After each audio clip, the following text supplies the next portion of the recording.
Oh, there you are, YouTube. Do subscribe if you're interested. Hey, we are going to do a random ranking today, but this is like part 4, I believe, of this little series I've been doing, where we are going to be picking movies from my wife's film collection. So I'm going to pick 3 movies from her collection here in her yarn cabinet, yarn and movie cabinet, and then rank those movies based on whatever criteria I come up with at the time. So let's get to picking 3 of my wife's movies. I'm going to make this a one take right here. There we go. So, I don't know, let's just pick whatever this movie is. Maybe keep my eyes closed. I feel a snapper case, which means that one's probably old. We got more movies up here. Let's see. I'll pick whatever this is. And then, who knows? Maybe whatever movie this is. Oh, this one's up here.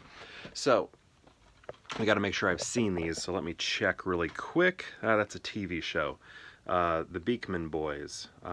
Actually, during our honeymoon, we honeymooned in Maine, and we went to their store.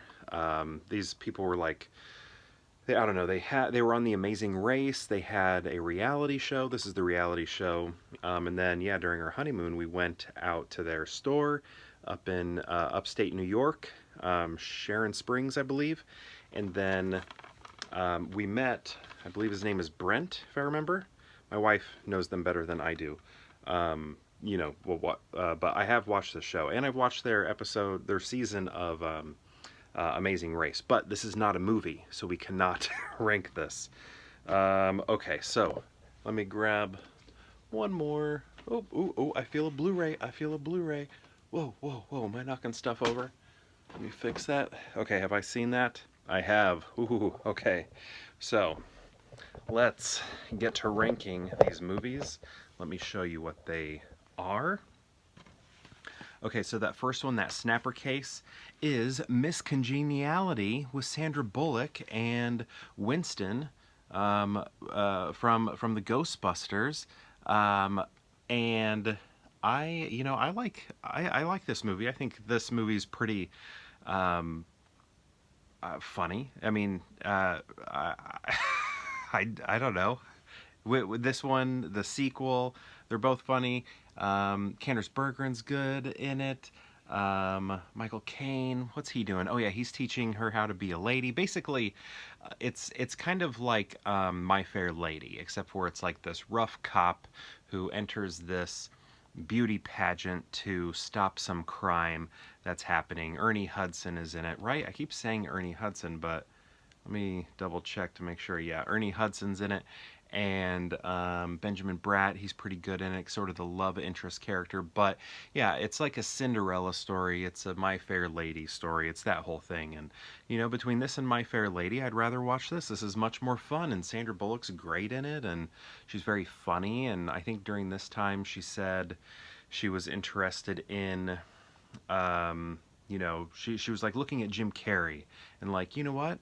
Why don't I be the female Jim Carrey? You know, that's possible. Let's do that. So, you know, I think she succeeded in that during that time period.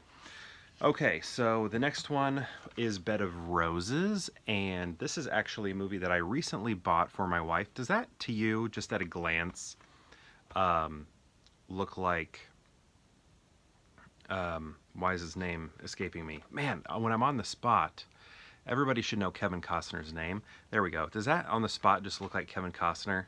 Something about the white shirt, I think, make me think this looks like Kevin Costner, but it's not. That's Christian Slater.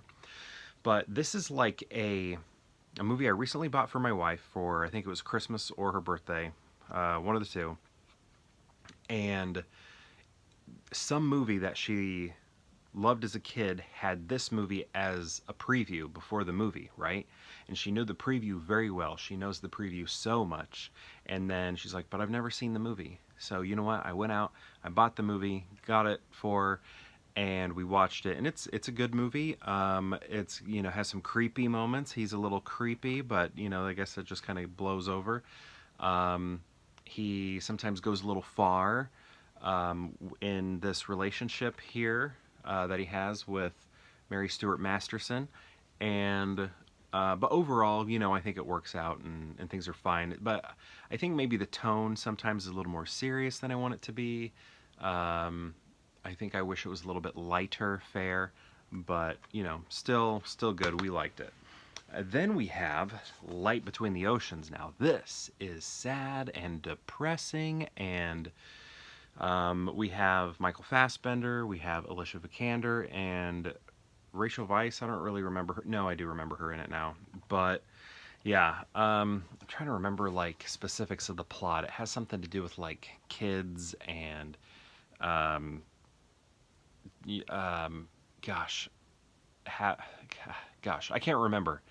I'm having a tough time remembering it, but I remember it being very sad and a difficult watch. Something to do with kids.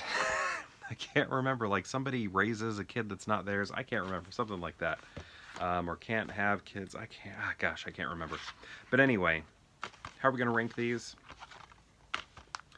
You know, just because of the extremely. Okay, so I'm going to go Miss Congeniality number one very easily. And then I'm going to go Bed of Roses because this was the cool thing about Bed of Roses. We'd never seen it, but we just like it sends you right back to the 90s. It puts you in the 90s so quickly. And the score, or sorry, not the score, the music is so good. Who did the music? I can't remember now. But the music is so good in it. Just like transports you to the 90s, like mid 90s, early mid 90s. When did this come out? Whenever it came out in the 90s, it transports you to that time. Yeah, I'm only seeing it in like Roman numeral. I can't think of what Roman numerals are offhand. And then I'm going to put Light Between the Oceans. So, as you could tell, I couldn't remember a lot of the plot, but I do remember it's very sad and emotional. And honestly, it's probably one we probably won't watch again, so I don't even know why we bought it, because we saw it in the theater. And then we bought it because, you know, we liked it, but it's not. Who's out there being like, yeah, let's watch that? So yeah, this is my ranking here. Miss Congeniality, then Bed of Roses, and then Light Between the Oceans.